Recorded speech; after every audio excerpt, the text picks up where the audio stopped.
Welcome back बच्चा party. मैं हूं अभिषेक और आज हम लोग सॉल्व करेंगे अर्थमेटिक प्रोग्रेशन की एक्सरसाइज 5.2। देखो, इस एक्सरसाइज से क्वेश्चन 1 to 10 हम लोगों ने पिछली वीडियो में पढ़ा था। आज हम लोग सॉल्व करेंगे 11 से लेकर 20 तक के सारे क्वेश्चन। क्वेश्चन 11 कह रहा है which term of AP will be 132 more than it's 54th term.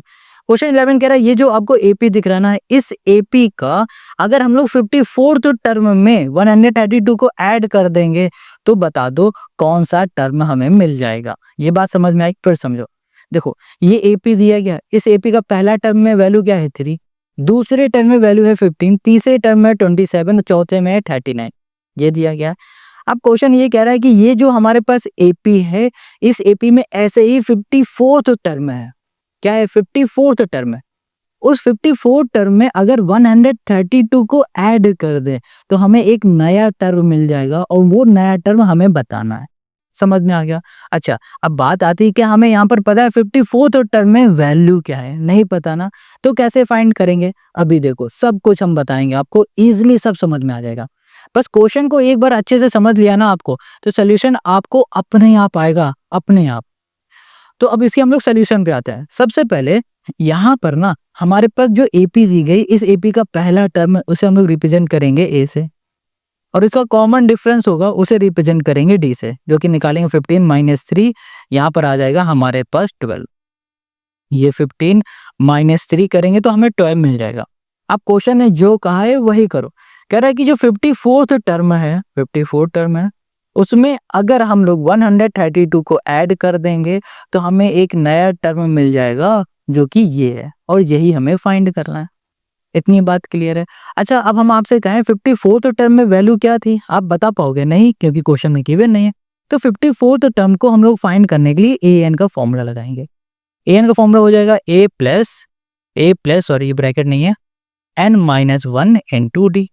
अब 54 टर्म को निकालने के लिए एन की जगह पे 54 कर देंगे, तो ए प्लस 54 माइनस 1 इंटू डी। ऐसे ही तो फाइंड करते हैं ना हम लोग, तो बिल्कुल ऐसे ही कर दो। तो यहाँ पर हो जाएगा हमारे पास, देखो 54 टर्म में हम लोग लिखेंगे ए प्लस, यहाँ पर हो जाएगा एन की जगह पे होगा 54 माइनस 1 इंटू डी प्लस 132।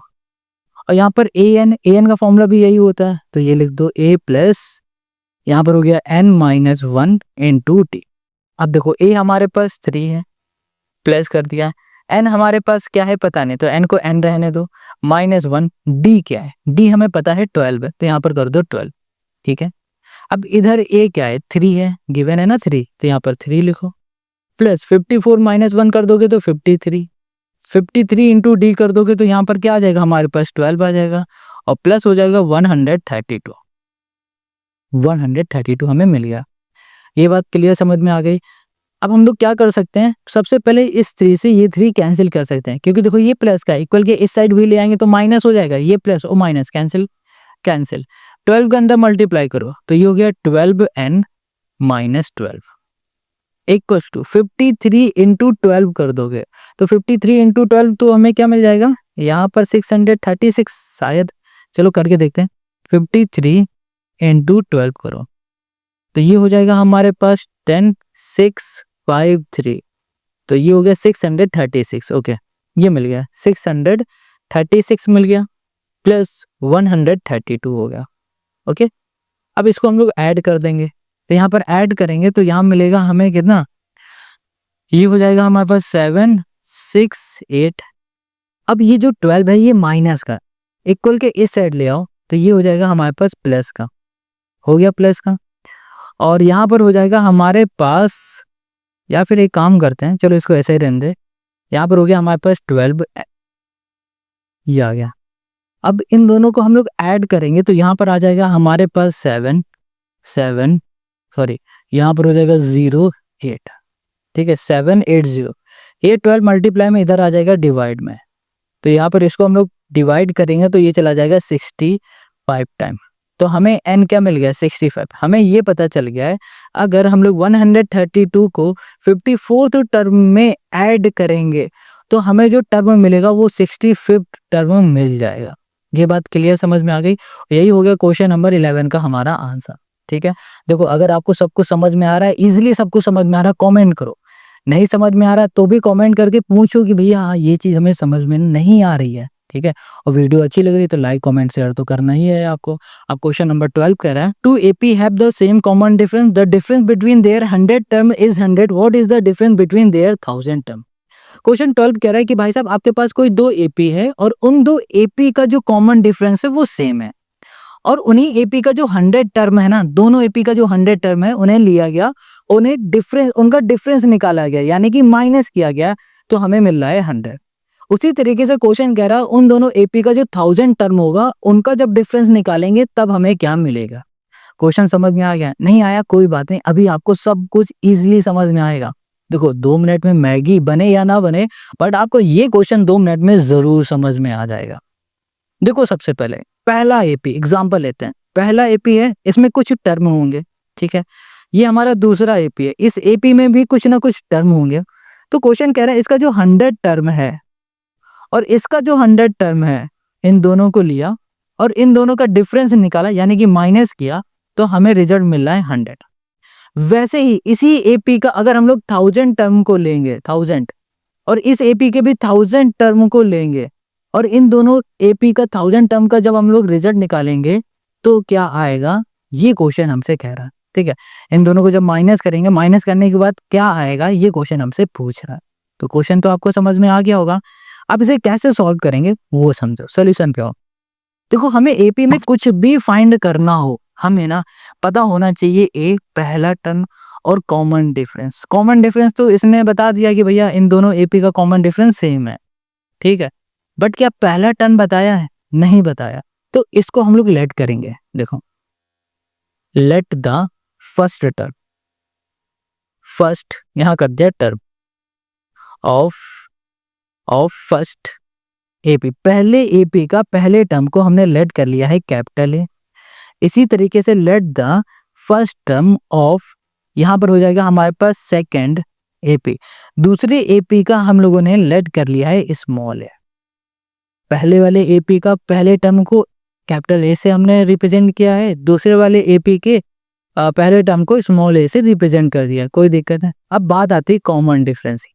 देखो कॉमन डिफरेंस जो है ना, वो क्या था, क्वेश्चन ने बताया था सेम है, तो हम लोग क्या लिख देते हैं, डी लिख देंगे। देखो इसको रियल शुद्ध भाषा में समझो, अगर इस एपी का डिफरेंस अगर 5 आ रहा होगा या फिर 2 आ रहा होगा या 6 आ रहा होगा, कुछ भी आ रहा होगा, तो सेम वही कॉमन डिफरेंस यहाँ भी आ रहा होगा। अगर 5 आ रहा है तो 5 इसमें भी होगा सभी में, अगर 2 आ रहा होगा 2 इसमें भी होगा सभी में, 6 आ रहा होगा तो 6 इसमें भी होगा सभी में। ये बात आपको समझ में आ गई, कॉमन डिफरेंस समझ में आ गया। तो चलो अब इसके सोल्यूशन में आ जाओ। अब क्वेश्चन ने क्या कहा था कि इसका जो 100 टर्म है, पहले वाले एपी का जो 100 टर्म है और दूसरे वाले एपी का जो 100 टर्म है, इन दोनों का जब डिफरेंस निकाला गया तो 100 आया, ये बताया, ठीक है।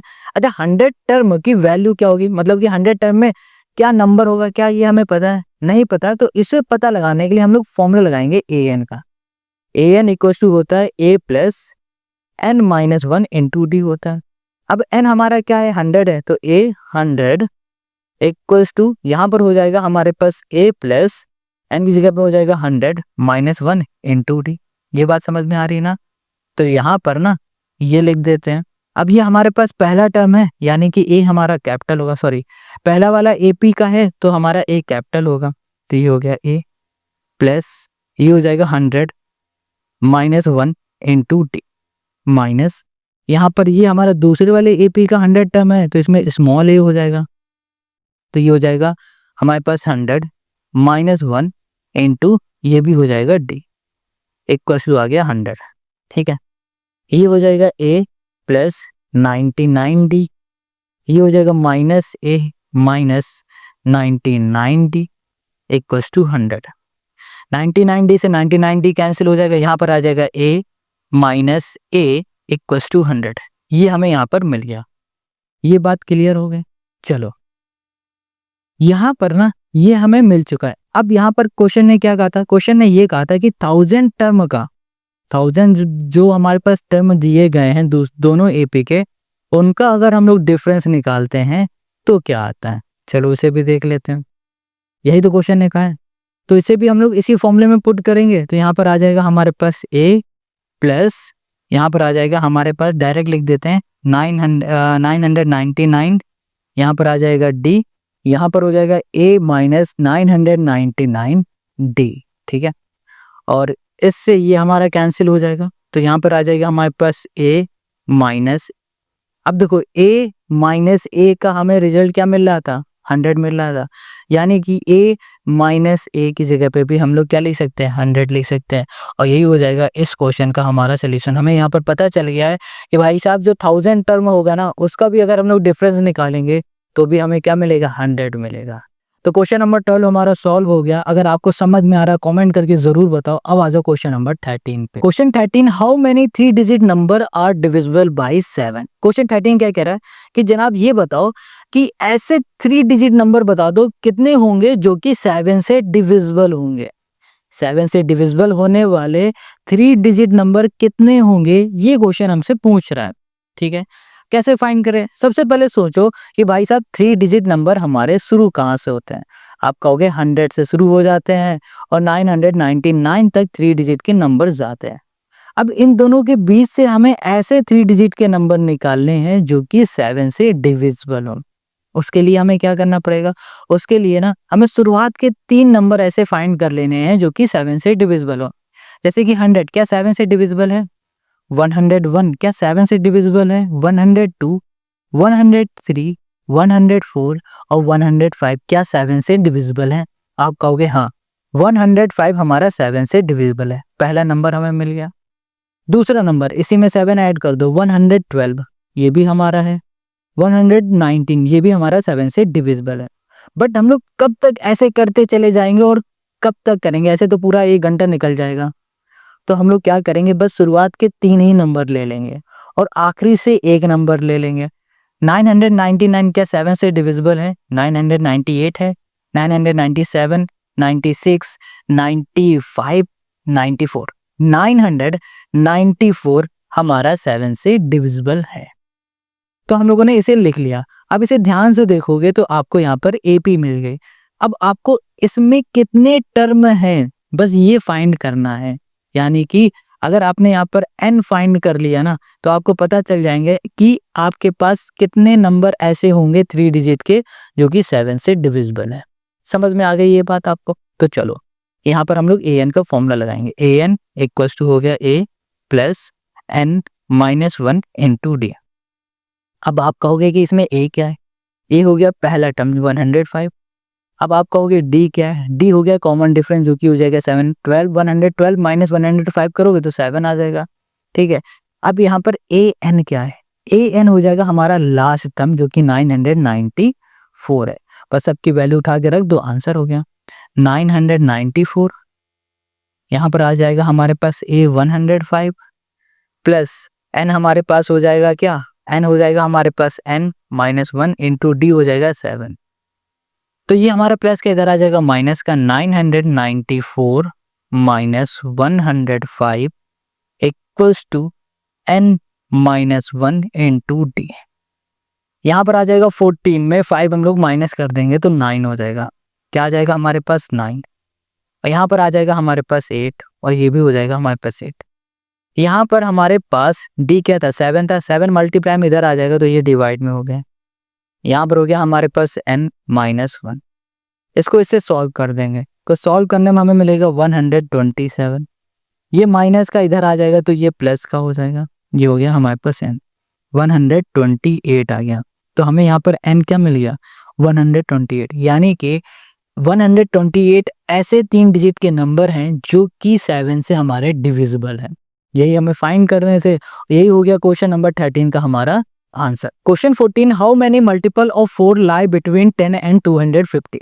क्वेश्चन 14 यहाँ पर कह रहा है कि ये बताओ 10 और 250 के बीच में ऐसे कितने नंबर होंगे जो कि 4 का मल्टीपल है। ये क्वेश्चन नंबर बिल्कुल 13 की तरह ही है।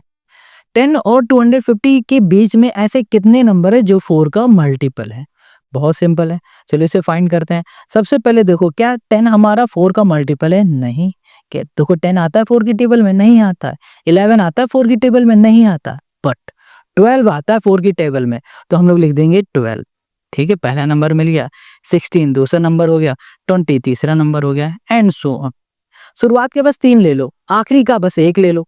आखिरी में क्या देगा 250। क्या 250 आता है 4 की टेबल में? ना भैया, कभी नहीं आएगा ये तो। 249 भी नहीं आएगा, 248 आता है। ये लो, ये हो गई हमारी एपी। बस जहां आपने ये बना लिया ना, तो समझो आपका 80% काम हो गया। अब यहाँ पर ना नंबर ऑफ टर्म हमें फाइंड करना है, यानी कि इनके बीच में कितने नंबर हैं ये फाइंड करना है। तो एन हमें फाइंड कर लेना। एन फाइंड करने के लिए फॉर्मूला लगा देंगे, A N equals to A plus N minus 1 into D. A N हमारे पास क्या है 248, 248 कर दिया। ए हमारे पास हो गया 12 प्लस एन हमारे पास क्या है नहीं पता है, -1 into D. D common difference, यानी कि 16 माइनस 12 क्या आ जाएगा? आप कहोगे आ जाएगा 4। लो भाई, लिख दिया 4। देखो 12 प्लस का इधर आ जाएगा, माइनस का हो जाएगा, तो हमें मिल जाएगा 2, और यहाँ पर मिल जाएगा हमें 3 और मिल जाएगा 6। डायरेक्ट हमें लिख गया। 4 मल्टीप्लाई में इधर आ जाएगा तो डिवाइड में हो जाएगा। यहाँ पर हो जाएगा हमारे पास n माइनस 1। 4 से इसे करो तो हम लोग करेंगे 4 5 जा 20, ठीक है। 36, 9 से चला गया 59, यहाँ लिख दिया हमने 59। ओके, ये हो गया 59। ये माइनस का इधर आ जाएगा, प्लस का हो जाएगा, इक्वल्स टू n। इसको सॉल्व करोगे तो ये हो गया 60। हमें यहाँ पर n मिल गया है जो कि है 60। ये बात क्लियर समझ में आ गई। हमें यहाँ पर फाइंड क्या करना था? n फाइंड करना था, यानी कि हमें यहाँ पर पता चल गया है कि भैया 60 ऐसे नंबर हैं जो कि 10 और 250 के बीच में आएंगे और वो नंबर 4 से डिविजिबल होंगे। तो यही हो गया क्वेश्चन नंबर हमारे 14 का आंसर। चलो अब क्वेश्चन नंबर 15 में आ जाओ। Question 15, for what value of n are nth term of AP this and this equal. Question 15 क्या कह रहा है कि जनाब ये दो जो एपी आपको दिख रही हैं, इन एपी का कौन सा ऐसा टर्म होगा जो कि आपका इक्वल होगा, यानी कि 5th टर्म होगा या 7th टर्म होगा या 19th टर्म होगा, 14th टर्म होगा। कौन सा टर्म ऐसा है इन एपी का जो आपस में इक्वल है, वो हमें यहाँ पर फाइंड करके बताना है। समझ में आ गया ये बात आपको? तो चलो सॉल्व करते हैं क्वेश्चन नंबर 15 को। ओके, तो अब इसके सोल्यूशन को ध्यान से समझो। यहाँ पर क्वेश्चन है हमारे पास कौन सा, 15 नंबर। इसमें हमें 2 एपी दे दी गई। हम लोग पहले एपी को लिख लेते हैं। पहला एपी हमारे पास 63, ठीक है। यहाँ पर हो गया 65 और है 67 एंड सो ऑन। ऐसे ही दूसरा वाला एपी है उसको भी लिखेंगे। इसमें दिया गया है 3, 10, 17 एंड सो ऑन, ये दे दिया गया। अब क्वेश्चन क्या कह रहा है हमसे, समझना कि इन दोनों एपी का कौन सा ऐसा टर्म होगा जो कि आपस में इक्वल होगा, यानी कि यहाँ पर A N equals to A N हमें बताना है। ऐसा कौन सा टर्म होगा? 5th टर्म है, 16th टर्म है, 19th टर्म है, 8th टर्म है, कौन सा टर्म है दोनों का जो कि आपस में इक्वल है? ये बात क्लियर समझ में आ गई? चलो अब इसको और अच्छे से समझो। अगर हम लोग पहले वाली एपी की बात करें तो इस एपी का पहला टर्म क्या है? 63 है। इसको हम लोग रिप्रेजेंट करेंगे कैपिटल ए। कैपिटल ए का मतलब हो रहा है पहले टर्म का फर्स्ट हमारा क्या नंबर, ठीक है, यहाँ पे लिख दिया। और इसका कॉमन डिफरेंस क्या है? इसका कॉमन डिफरेंस है 65 माइनस 63 यानी कि 2। ये है, ये बात आपको समझ में आ गया। ए भी मिल गया, कॉमन डिफरेंस मिल गया। अब हम लोग यहाँ पर ए एन का फॉर्मूला लिखेंगे, A N equals to A plus N minus 1 into D हो जाएगा। तो यहाँ पर ए एन को हम लोग सॉरी ए हमारा कैपिटल रहेगा यहाँ पर, ये हो जाएगा हमारा ए एन। ए हो गया हमारे पास 63 प्लस एन माइनस 1, एन को एन रखो, -1 को -1 करो, डी को लिख देते हैं हम लोग 2, क्योंकि 2 है हमारे पास डी। ये हमने लिख दिया, ठीक है। अब इसको यहीं छोड़ दो। अब हम लोग दूसरी वाली एपी में आ जाते हैं। सेकंड एपी ये है, इसको हम लोग रिप्रेजेंट करेंगे स्मॉल ए से, जो कि है हमारे पास 3, और इसका डिफरेंस क्या हो जाएगा हमारे पास 10 माइनस 3 हो जाएगा 7। ये आ गया हमारे पास 7 डिफरेंस। अब इसमें हम लोग फॉर्मूला लगाएंगे A N equals to A, इसमें स्मॉल लिखेंगे, plus N minus 1 into D. यहाँ पर ए एन हमारे पास क्या है पता नहीं है, इसको ए एन ए लिख दो, इक्वल्स टू ए हमारे पास है 3 plus N minus 1 into D हो गया हमारे पास 7। ये चीज हमने कर लिया। अब क्वेश्चन ने क्या कहा था फिर समझो। क्वेश्चन ने कहा था भैया इनका कौन सा ऐसा टर्म होगा, कौन सा ऐसा टर्म होगा जो कि आपस में इक्वल होगा। यही तो क्वेश्चन ने कहा था। ये बात आपको समझ में आ गई, यानी कि A N equals to A N. तो भैया हम लोग इसमें वैल्यू को बस पुट कर देंगे, हमें आंसर मिल जाएगा। तो यहाँ पर लिख देंगे 63 प्लस ये हो गया n minus 1 into 2 equals to, यहाँ पर हो गया 3 प्लस ये हो गया n माइनस 1 इंटू यहाँ पर हो गया 7। यहाँ कर दिया 63, ये प्लस का इधर आ जाएगा माइनस का 3 हो गया। यहाँ पर हो गया हमारे पास प्लस 2 के अंदर मल्टीप्लाई कर देंगे 2n माइनस हो गया 2 इक्वल्स टू, यहाँ पर हो गया 7n माइनस हो गया हमारे पास 7, ये हो गया। इसको सॉल्व करोगे 60, ये आ गया।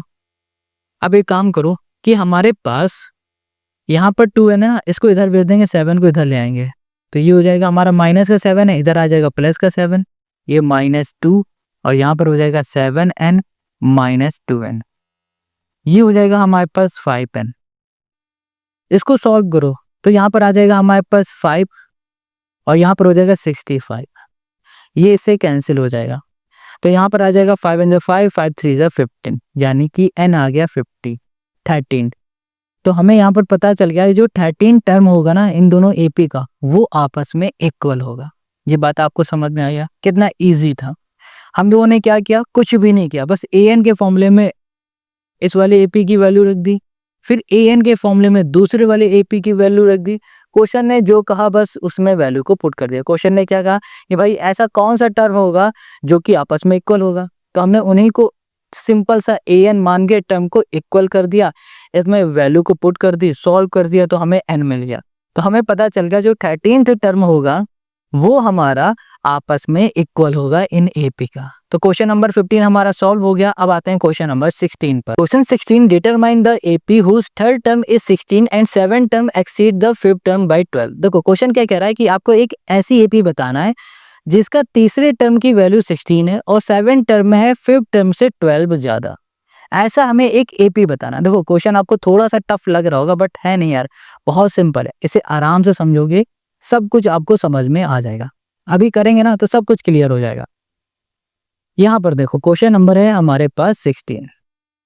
यहाँ पर क्वेश्चन क्या कह रहा है कि जो थर्ड टर्म है इसमें वैल्यू दी गई है आपको, क्या आपको दे दी गया है 16, और कहा जा रहा है उसी एपी का जो 7 टर्म है उसमें वैल्यू है फिफ्थ टर्म में जो भी वैल्यू होगी उसमें अगर 12 हम लोग ऐड कर देंगे तो हमें 7 टर्म मिल जाएगा। ये क्वेश्चन हमें बता दिया, समझ में आ गया होगा ये तो। अब हम लोग इसे कैसे सॉल्व करने वाले हैं वो देखो। यहाँ पर आ जाओ सॉल्यूशन पे। सबसे पहले हमें क्या एपी का पहला टर्म और कॉमन डिफरेंस पता है। देखो कोई भी चीज फाइंड करनी हो एपी में, हमें पहला टर्म यानी कि ए और कॉमन डिफरेंस डी, ये दोनों अगर पता होते तो हम लोग कुछ भी फाइंड कर लेते हैं। बट इस वाले केस में ये दोनों ही नहीं पता है। अब ये दोनों नहीं पता तो इन्हें हम लोग लेट कर लेते हैं। तो यहाँ लिखेंगे let the first term, the first, ये हो गया हमारे पास टर्म। पहला जो टर्म है हमारा उसे हमने लेट कर लिया है ए, जो इसका कॉमन डिफरेंस है ना, कॉमन, और जो इसका डिफरेंस है उसको हमने लेट कर लिया है यहाँ पर डी। अब बताओ कोई दिक्कत है इसमें? नहीं। अब यहाँ पर क्वेश्चन ने बताया कि आपके पास जो थर्ड टर्म है वो है आपके पास 16, तो इसको हम लोग ऐसे लिख सकते हैं, इसको हम लोग लिख सकते हैं a + 2d = 16। अब कहोगे ये क्या नया चीज आ गया भाई साहब, ये कैसे कर दिया? अभी बताते हैं। देखो an = क्या होता है, a + n - 1 × d होता है, ये होता है ना। तो a की जगह में a रखा, थर्ड टर्म है ना, तो 3 - 1 × d किया, यहाँ पर हो गया a, यहाँ पर आ जाएगा 2 × d, क्या हो जाएगा आपके पास 2d हो जाएगा। और an की वैल्यू क्या है भाई साहब 16 है, तो यहाँ पर हो गया 16, ये लो हो गया 16 = a + 2d, a + 2d = 16, एक ही बात है। ये चीज आपको समझ में आ गई, सिंपल है, कुछ अलग नहीं है भाई। अगर ये नहीं समझ में आ रहा ना तो आप क्या करो, चैप्टर का पहले इंट्रोडक्शन वीडियो फिर से देखो, फिर क्वेश्चन नंबर 1 से सॉल्व करना शुरू करो। सही बता रहे हैं। अगर आपको ये नहीं समझ में आ रहा है तो आपका बेसिक बिल्कुल बेकार है, झंड है, तो आप उसको और अच्छे से पढ़ो, बेसिक स्ट्रॉन्ग करो, तब क्वेश्चन आपको समझ में आएंगे। चलो ये चीज हो गया हमारा। अब हमें क्या करना है, देखो अब आगे क्वेश्चन ने कहा था कि जो 7th टर्म है, हमारा जो 7th टर्म है, यानी कि हम लोग यहाँ पर इसे रिप्रेजेंट कर देते हैं a7 से, उसमें क्या हो रहा है, फिफ्थ जो टर्म है उसमें जो वैल्यू होगी प्लस उसमें कर दिया जा रहा है 12। तो हमें क्या मिल रहा है, 7 टर्म मिल रहा है। इसको हम लोग कुछ इस तरीके से लिख सकते हैं, a प्लस 6d, और इसको हम लोग लिख देंगे a प्लस, यहाँ कर दिया 4d प्लस यहाँ कर दिया हमने 12। बताओ कोई दिक्कत है? इसको भी बिल्कुल इसी फॉर्मूले में वैल्यू को पुट किया और हमने यहाँ पर रख दिया। ठीक है, तो यहाँ पर हो जाएगा a प्लस 6d को 6d रहने देते हैं। यहाँ पर देखो a से हमारा a कैंसिल हो जाएगा, यहाँ पर 6d और 4d है, 6d माइनस कर दोगे 4d इक्वल्स टू हो गया 12। यहाँ पर आ जाएगा हमारे पास 2d इक्वल्स टू हो गया 12, ये हो गया हमारे पास 12, d इक्वल्स टू हो गया हमारे पास 6। हमें d की वैल्यू क्या मिल गई? यहाँ पर 6 मिल गई। ठीक है, हमें कॉमन डिफरेंस क्या मिल गया? 6 मिल गया। अब हमें क्या फाइंड करना है? अब हमें सिर्फ और सिर्फ फाइंड करना है a। अब बात आती है कि हम लोग इस a को फाइंड कैसे करेंगे। तो देखो a को फाइंड करने के लिए हम लोग क्या करेंगे, इसमें हम लोग d की वैल्यू को पुट कर देंगे तो हमें a भी मिल जाएगा। इसे इक्वेशन फर्स्ट बोल देते हैं। यहाँ लिखेंगे putting d equals to 6 in equation first. पहली इक्वेशन में हम लोग 6 की वैल्यू d की वैल्यू को पुट करेंगे, तो यहाँ पर हो जाएगा a plus 2 into 6 equals to 16। 6 2 होता है 12, तो 16 माइनस हो गया 12, तो यहाँ पर आ जाएगा हमारे पास 4। हमें यहाँ पर a की वैल्यू क्या मिल गई? 4 मिल गई। हमें a भी मिल गया है, d भी मिल गया है। अब हम लोग अपनी AP बना सकते हैं, तो यहाँ पर हो जाएगा AP इक्वल्स टू, पहला टर्म हो गया 4, दूसरा और कॉमन डिफरेंस है 6, यानी कि यहाँ पर आ जाएगा हमारे पास क्या? यहाँ पर हो जाएगा हमारे पास 10, यहाँ पर तीसरा टर्म हो जाएगा 16 एंड सो ऑन। ऐसे करते चले जाओगे और ये आपको AP मिल जाएगी। आई होप आपको क्वेश्चन नंबर 16 आपको समझ में आ गया। देखो शुरुआत के 3 टर्म आप लिख दोगे, मोर देन इनफ है, इसमें ही आपको पूरे नंबर मिल जाएंगे। हमें यही फाइंड करना था और हमने यहाँ पर ये फाइंड कर लिया। अब आते हैं क्वेश्चन नंबर 17 पर। Question 17, find the 20th term from the last term of AP। ये जो AP आपको दिख रहा है ना, इस AP के लास्ट टर्म से आपको 20th टर्म को फाइंड करके दिखाना है। देखो अभी तक हम लोग क्या कर रहे थे, शुरुआत का कोई भी टर्म फाइंड कर लेते थे, बट अब इस वाले क्वेश्चन से हमें पीछे से कोई भी एक टर्म दे दिया जाएगा, वो कहा जाएगा उसे फाइंड करो। जैसे कि इसमें कह दिया कि पीछे से आप 20th टर्म फाइंड करके बता दो। अब हम लोग कैसे फाइंड करेंगे? बहुत आसान होता है। देखो जैसे आप लोग वाले क्वेश्चन को फाइंड करते थे कि आगे से कुछ भी फाइंड कर लो, कोई भी टर्म फाइंड कर लो, वैसे ही इन क्वेश्चन को भी हम लोग सॉल्व कर लेंगे। देखो कैसे, क्वेश्चन नंबर जो 17 है इसमें हमें AP गिवन है क्या? यहाँ पर गिवन है 3, यहाँ कर दिया हमने 8, यहाँ पर हो गया 13 और यहाँ पर हो जाएगा हमारे पास 253। जब भी क्वेश्चन आपसे कहे कि लास्ट टर्म से ये वाला नंबर फाइंड कर दो, वो वाला टर्म फाइंड कर दो, कुछ भी फाइंड करने के लिए कहते, आप AP को रिवर्स कर देना। जो लास्ट टर्म है ना उसको पहला टर्म बना देना, लास्ट टर्म को आप पहला टर्म बना देना और पहले टर्म को आप बना दो लास्ट टर्म। बस ऐसा आप जहां करोगे ना तुरंत ये इजी बन जाएगा। अब आपको A क्या दिख रहा है? 253 कर दिया। D आपको क्या दिखेगा? D दिख जाएगा माइनस का 5, -5 हो गया। आपको फाइंड क्या करना? आपको फाइंड करना है 20th टर्म, ये फाइंड करना है। तो चलो फाइंड कर लो फॉर्मूला लगा के AN का। यहाँ पर हो जाएगा AN equals to A plus, यहाँ पर हो गया N -1 इंटू D। यहाँ पर हो गया A यानी कि N की जगह पे हो गया 20 इक्वल्स टू A की जगह पे हो गया हमारे पास 253 प्लस N की जगह पे हो जाएगा हमारे पास 20 -1 इंटू D की जगह पे हो जाएगा -5। यहाँ पर हो जाएगा 253, यहाँ पर आ जाएगा 19 -5 हो जाएगा तो 95 आ गया। अब इसको हम लोग सॉल्व करेंगे तो यहाँ पर हमें क्या मिल जाएगा? 253 - 95 यानी कि 158 है ना, यही मिलेगा और ये हो गया हमारा इसका आंसर। तो हमें पता चल गया कि भैया जो 20th टर्म होगा ना लास्ट से, उसकी जो वैल्यू होगी 158 हो जाएगी। बस यही तो फाइंड करना था, कितना सिंपल इजी है। तो क्वेश्चन नंबर 17 हो गया। अब आते हैं क्वेश्चन नंबर 18 पर। Question 18, the sum of the 4th and 8th term of an AP is 24 and the sum of the 6th and 10th term is 44। Find the first 3 term of the AP। Question 18 कह रहा है जनाब आपके पास ना एक AP है, वो AP क्या है हमें पता ही नहीं, उसके टर्म क्या है हमें पता ही नहीं है, बट यहाँ पर बता दिया कि उस AP का जो 4th टर्म है उसमें अगर 8th टर्म को ऐड करेंगे तो 24 मिल जाएगा और उसी AP के 6th टर्म में 10 टर्म को ऐड करेंगे तो 44 मिल जाएगा। आपको उस AP के शुरुआत के 3 टर्म को फाइंड करके बता देना है। क्वेश्चन तो समझ में आ गया होगा। बट बात आती है कि भाई साहब ना हमें यहाँ पर पहला टर्म पता है ना कॉमन डिफरेंस पता है, हम लोग इस एपी को फाइंड कैसे करेंगे? हमें पता है, हमें क्या पता है, हमें कुछ छोटी छोटी चीजें जो गिवन है बस वही पता है। समझो, अगर हमें कोई भी एपी को फाइंड करना होता है तो हमें अगर ए पता होता है पहला टर्म और अगर हमें डी पता होता है कॉमन डिफरेंस, अगर ये दोनों चीजें अगर पता होती हैं तो हम लोग एपी को इजीली फाइंड कर लेते हैं। बट इस वाले क्वेश्चन में हमें कुछ भी नहीं पता है, हमें नहीं पता है कि ए क्या है डी क्या है। अब हमें नहीं पता है ना, तो इसी को हम लोग लेट कर लेंगे। देखो, लेट द फर्स्ट टर्म, हमने पहले टर्म को लेट कर लिया है ए, और इसी तरीके से लेट कर लेंगे कॉमन डिफरेंस, हमने कॉमन डिफरेंस को लेट कर लिया है यहाँ पर डी। इतनी बात क्लियर है? पहला टर्म ए हो गया, कॉमन डिफरेंस हमारा डी हो गया। अब समझो, अब क्वेश्चन ने क्या कहा है? क्वेश्चन ने कहा है कि जो हमारे पास फोर्थ टर्म है, ठीक है, उसमें हम लोग ऐड करेंगे एट्थ टर्म को, तो हमें क्या मिलेगा? हमको मिलेगा 24। यही तो क्वेश्चन ने कहा है, यानी कि हम लोग इसे बोल सकते हैं A4 plus A8 equals to 24। यही तो बोल सकते हैं। कहोगे ये A4 A8 कैसे आ रहा? अरे जनाब, an का फॉर्मूला क्या होता है? ये होता है a plus n minus 1 into D. अब देखो, फोर्थ टर्म रिप्रेजेंट क्या करेगा? A4, n की जगह पे 4। एट्थ टर्म क्या रिप्रेजेंट करेगा? n की जगह में 8। यही चीज तो लिखी है, क्या अलग लिख दिया? अब A4 की जगह पे हम लोग क्या लिख सकते हैं? यहाँ पर लिख देते हैं A4 equals to a plus 4 minus 1 into D, है ना?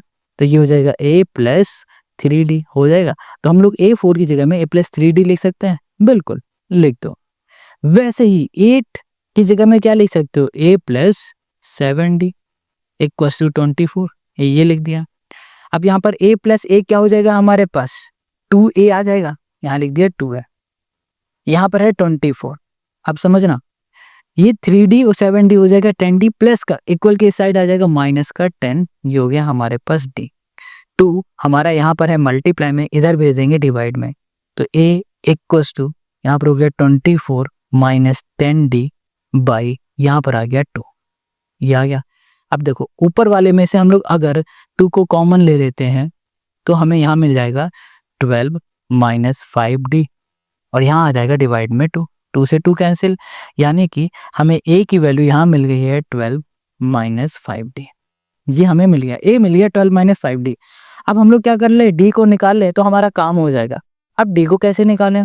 क्वेश्चन ने हमें एक चीज और बताई है। फिर से क्वेश्चन ने बताया है कि अगर हम लोग क्या करेंगे, हम लोग इसका जो सिक्स्थ टर्म है A6 लिख दे रहे हैं, ठीक है, और जो इसका जो 10th टर्म है इसे A10 लिख दे रहे हैं, इनको जब ऐड करेंगे तो 44 मिलेगा। ये क्वेश्चन ने बताया। इसको भी जब हम लोग इस फॉर्मूले के अकॉर्डिंग रखेंगे, पुट कर देंगे, तो हमें यहाँ पर मिल जाएगा a प्लस 5d और यहाँ पर मिल जाएगा हमें a प्लस 9d। यही तो हमें मिलेगा, जो कि हो जाएगा 44। अब इसे सॉल्व करो, a प्लस a 2a, यहाँ पर हो गया हमारे पास 44 और फिर यहाँ पर है 5d और 9d, क्या बन जाएगा? ये हो जाएगा 14d माइनस का 14d, ये हो गया। अब यहाँ पर 2 हमारे पास किसका है? मल्टीप्लाई में, इधर आ जाएगा डिवाइड में, a इक्वल्स टू 44 माइनस 14 यहाँ पर d बाई 2। अब ऊपर वाले से हम लोग 2 को कॉमन ले लेंगे तो यहाँ पर 22 माइनस 7d आ गया, बाई आ गया हमारे पास 2, 2 से 2 कैंसिल हो गया। यहाँ पर a इक्वल्स टू हमें क्या मिल गया? 22 माइनस 7d। अब ध्यान से देखो, क्या ध्यान से देखना है कि यहाँ पर ना a की वैल्यू हम लोगों ने कुछ फाइंड की थी। a की वैल्यू हमने यहाँ पर क्या फाइंड की थी? हमने यहाँ पर a की वैल्यू को फाइंड की थी 12 माइनस 5d, ये फाइंड किया था।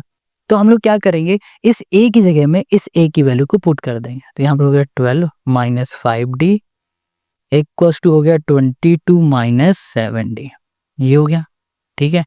अब हमें क्या करना है, यहाँ पर लिख दिया माइनस 5d, ये माइनस का इधर आ जाएगा इक्वल के, तो प्लस का हो गया 7d, यहाँ पर लिख दिया हमने 22, 12 हमारा प्लस का इधर आ जाएगा माइनस का, यहाँ पर आ जाएगा हमारे पास 10, यहाँ पर हो जाएगा हमारे पास 2d, ये इससे कैंसिल, तो हमें यहाँ पर d क्या मिल गया? 5 मिल गया। हमें यहाँ पर d मिल गया है 5। अब हम लोग क्या कर ले, बस ए को निकाल ले। ए को निकालने के लिए आप क्या करो, डी की वैल्यू इसमें पुट कर दो या फिर इसमें पुट कर दो, किसी में भी आप डी की वैल्यू पुट कर दोगे ना तो आपको ए मिल जाएगा। तो हम लोग आ जाते हैं नेक्स्ट पेज में। देखो यहाँ पर है हमारे पास, यहाँ लिखेंगे पुटिंग, इसको इक्वेशन फर्स्ट कर देते हैं। पुटिंग यहाँ पर हो जाएगा हमारे पास ए क्या आया, हमारे पास डी आया है। Putting D equals to 5 in equation first, पहले इक्वेशन में पुट कर रहे हैं। यहाँ पर हो गया A equals to 12 minus 5 into 5, 5 5 ज़ा 25। यहाँ पर हो गया 12 माइनस, यहाँ पर हो गया हमारे पास 25, तो यहाँ पर कितना आ जाएगा 13 माइनस का। तो हमें यहाँ पर क्या मिल गया, हमें यहाँ पर मिल गया 13, ए हमको क्या मिल गया -13, और डी हमें क्या मिला था, डी मिला था हमें 5, डी हमें 5 मिल गया, ए मिल गया -13। अब हम लोग ए पी नहीं लिख पाएंगे, बिल्कुल लिख देंगे। पहला हमारे पास है -13, दूसरा क्या हो जाएगा, इसमें से आप ये 5 को डी का फॉर्मूला लगा दो, डी इक्वल्स टू होता है A1 A2 माइनस A1, ये हो जाएगा। तो यहाँ पर आ जाएगा हमारे पास कितना, ये हो जाएगा हमारे पास -8, इसमें फिर कर दोगे तो -3 एंड सो ऑन। हमें सिर्फ 3 ही बताने थे, हमने 3 एपी बता दी और यही हो जाएगा क्वेश्चन नंबर 18 का हमारा आंसर। समझ में आ गया ना? कहीं कोई डाउट है कमेंट करो यार, कमेंट करके बताओ कि हाँ सबको समझ में आ रहा, नहीं आ रहा तो भी कमेंट करो। अब आ जाओ क्वेश्चन नंबर 19 में। Question 19, Subbarao started work in 1995 at an annual salary of 5,000 rupees and received an increment of 200 rupees each year, in which year did his income reach 7,000। देखो क्वेश्चन क्या कह रहा है कि जो सुब्बाराव है ना, उन्होंने 1995 में काम करना शुरू किया, तो उनकी जो पहली सैलरी थी वो 5,000 रुपए थी और हर साल उनकी सैलरी बढ़ती गई। कितनी बढ़ी? 200 रुपए बढ़ती गई। तो यहाँ पर क्वेश्चन हमसे पूछ रहा है कि ये बताओ कि किस साल उनकी सैलरी 7,000 रुपए हो गई है, ये क्वेश्चन हमसे पूछ रहा है। तो यहाँ पर क्वेश्चन नंबर 19 के हम लोग सोल्यूशन पे आते हैं। यहाँ पर देखो 1995 में उनकी जो सैलरी थी वो 5,000 रुपए थी, ठीक है। अब देखो 1996 में उनकी जो सैलरी थी वो कितनी थी? उनकी सैलरी थी 5,200 रुपए। अब 1997 में उनकी जो सैलरी थी वो 5,400 रुपए हो गई, क्योंकि हर साल क्या हो रहा है, 200 रुपए बढ़ रहा है। वैसे 1998 में उनकी सैलरी 5,600 हो गई होगी, कुछ इस तरीके से, एंड सो ऑन, ऐसे चलते चलते जा रही और 7,000 तक पहुंच गए। तो क्वेश्चन यही हमसे पूछ रहा है कि ये बताओ कि 7,000 सैलरी किस साल उनकी हुई होगी। ये बात आपको समझ में आ गई। अब बात आती है कि ये हम लोग फाइंड कैसे करेंगे। बहुत सिंपल है, चलो अब इसके सोल्यूशन को देखो। यहाँ पर क्वेश्चन क्या कह रहा है कि आपको ए एन फाइंड करना है, जो कि है 7,000 रुपए। इतनी बात क्लियर? अब यहाँ पर हम लोग क्या करने वाले हैं, हम लोग यहाँ पर ए एन का फॉर्मूला लगाएंगे, जो कि हो जाएगा a plus n minus 1 into D. A N हमारे पास कितना है? ए एन है हमारे पास 7,000 रुपए, 7,000 कर दिया। हमें ए पता है? नहीं। ए पता है आपको? ये बताओ, ए आपको पता है भैया? हाँ पता है, 5,000 रुपए, यही तो ए है हमारा। तो ये हो गया 500, ओके। प्लस हमें एन पता है, एन नहीं पता है, 1 इंटू डी। कॉमन डिफरेंस कितना हो जाएगा हमारे पास? 200 का, क्योंकि 200 हमारे क्या हो रहा है, इंक्रीमेंट हो रहा है, 200 हर साल बढ़ रहे हैं। तो यहाँ पर हो गया 7,000 माइनस 5,000, ठीक है, डिवाइड में कर देंगे 200। और कहोगे ये 200 डिवाइड में कैसे आया? देखो ये प्लस का था, इधर आ गया माइनस का, ये मल्टीप्लाई में इधर आ गया डिवाइड में, ये हो गया n माइनस 1। यहाँ पर आ जाएगा हमारे पास 2,000, डिवाइड में हो गया हमारे पास 200, 200 से ये कैंसिल, यहाँ पर हो गया n माइनस 1, यहाँ पर आ गया हमारे पास 2 × 2 10, 10 आ गए, ठीक है। तो ये हो गया 10, ये माइनस के इधर आ जाएगा, प्लस का हो गया, और ये हो गया n। तो हमें n क्या मिल गया? n हमें मिल गया है 11। हमें यहाँ पर n मिल चुका है 11, ठीक है। यानी कि ये जो उनका 11वां साल होगा ना, उस साल उनकी इनकम हो जाएगी 7,000 रुपए। देखो पहला साल 5,000, दूसरा साल ये, तीसरा साल ये, चौथा साल ये, और ऐसे ही जो 11वां ईयर होगा ना, उस साल इनकी इनकम हो जाएगी 7,000 रुपए। बस हमें यही फाइंड करके बताना था, और यही हो गया क्वेश्चन नंबर 19 का हमारा आंसर। क्लियर? समझ में आ गया? अब आ जाओ इसके लास्ट क्वेश्चन में, जो कि है 20। देखो इस क्वेश्चन के बाद हम लोग नेक्स्ट वीडियो में सॉल्व करेंगे नेक्स्ट एक्सरसाइज जो कि है 5.3। यहाँ पर देखो क्वेश्चन 20 क्या कह रहा है, ये कह रहा है Ramkali save 5 rupees in first week. पहले वीक में रामकली ने 5 रुपए बचा लिए of a year and then increase her weekly saving by 1.75 पैसा। If the nth week her weekly saving become 20.75 पैसा, फाइंड n। देखो क्वेश्चन क्या कह रहा है, जो रामकली है ना भाई साहब, वो 5 रुपए बचा रही है पहले वीक में। इसको ऐसे समझो, क्वेश्चन है हमारे पास 20 जो कि है लास्ट क्वेश्चन इस एक्सरसाइज का और इजी भी है। क्वेश्चन है 20। क्वेश्चन 20 कह रहा है कि जो रामकली है पहले वीक में उन्होंने 5 रुपए सेव किया, ठीक है। फिर उन्होंने क्या किया, जो दूसरा वीक आ रहा है उसमें पहले वाले वीक से थोड़ा इंक्रीमेंट कर दिया। मान लो पहले 5 रुपए सेव कर रही थी, अब इंक्रीमेंट करके 1.75 पैसा और ज्यादा सेव करने लगे एंड सो ऑन, ऐसे ही वो सेव करती गई, ठीक है। अब क्वेश्चन कह रहा है if in the nth week में हर वीकली सेविंग बिकम 20.75 पैसा। कह रहा है कि एक ऐसा वीक आया जिस वीक में उसकी जो सेविंग हो गई 20.75 पैसा, तो उसी को हमें फाइंड करना है। क्या फाइंड करना है हमें, n फाइंड करना है। ये बात क्लियर हो गई, बहुत सिंपल है। तो ये जो हमें गिवन है 20.75 पैसा, ये हो गया हमारा an। बस an का फॉर्मूला इसमें भी लगा दो, an इक्वल टू हो गया a प्लस यहाँ पर हो गया n minus 1 into T. an हो गया 20.75 पैसा। पहले वीक में उसने कितना सेव किया, 5 रुपीज सेव किया। यहाँ पर हो गया n माइनस 1 और हर वीक में कितने रुपए बढ़ाती चली गई, 1.75 पैसे बढ़ाती गई। तो इसका कॉमन डिफरेंस क्या हो गया, 1.75 पैसा। ये बात क्लियर हो गया। ये 5 प्लस का इधर आ जाएगा माइनस का, 20.75 माइनस 5 और फिर यहाँ पर हो जाएगा डिवाइड में, ये 1.75 है ना, इधर आ जाएगा तो ये हो जाएगा 1.75 इक्वल टू हो गया हमारे पास n। इसको सॉल्व करेंगे तो यहाँ पर हो जाएगा हमारे पास 15.75 डिवाइड में हो गया हमारे पास 1.75 इक्वल टू हो गया हमारे पास n।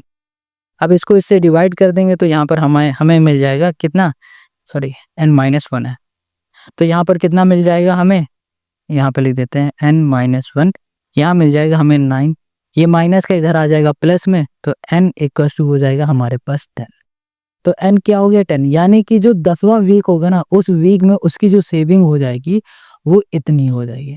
यही हमें फाइंड करके लाना था और यही हो गया क्वेश्चन नंबर 20 का हमारा आंसर। आई होप आज की ये वीडियो आपको अच्छी लगी है, सब कुछ समझ में आ गया है। तो हम लोग अब मिलेंगे नेक्स्ट वीडियो में और नेक्स्ट वीडियो में हम लोग सॉल्व करेंगे नेक्स्ट एक्सरसाइज 5.3। देखो 5.3 एक्सरसाइज बहुत आसान है, ज़्यादा क्वेश्चन तो नहीं है, खाली सिर्फ 20 क्वेश्चन है। और इस एक्सरसाइज को इजी बनाने के लिए आपको यहाँ पर रटने होंगे फॉर्मूले। आपको ये फॉर्मूला रट लेना है, ये फॉर्मूला रट लेना है, कहाँ पर ये फॉर्मूला लगेगा, कहाँ पर ये फॉर्मूला लगेगा, ये हम बताएंगे नेक्स्ट वीडियो में। और नेक्स्ट वीडियो की लिंक आपको मिल जाएगी डिस्क्रिप्शन में। फॉर्मूला रट लेना, उसके बाद ही इस एक्सरसाइज को सॉल्व करना शुरू करना।